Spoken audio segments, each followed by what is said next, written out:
Bonuses. It's making it very complicated, it seems, but how many ways round it do you think the bankers will find?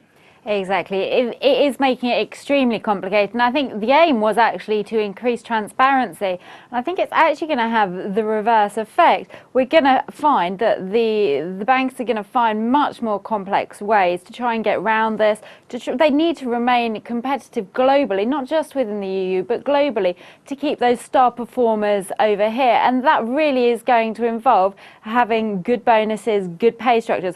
We might have expected to see sort of base rate pay go up, but I think included in this legislation is they're going to make it extremely difficult for banks to actually raise base rates to significant levels as well. So overall, it's going to be quite a messy process. There's going to be a lot more complexity involved in pay structures, which is not necessarily a good thing. Are we going to see a lot of bankers leave the industry voluntarily?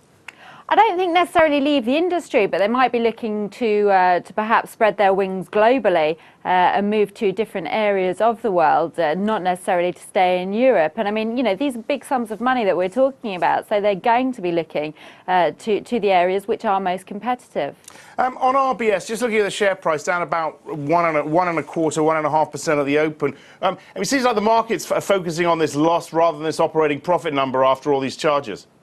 Yeah, that's right. I mean, it has been a scandalous year, and it's a bit of a shame, really, because all those scandals, all those charges, they really have distracted the markets from perhaps any progress that has been made as far as the 5-year restructuring plan is concerned. Now, that 5-year restructuring plan terminates this year. 2013 is the end of that. So there is still a lot of work to do. I mean, they do speak quite heavily in the report about sort of increasing their capital cushion this year. So there is still a lot to do. But unfortunately, the banks, they are looking like they're going to be suffering a little bit this morning.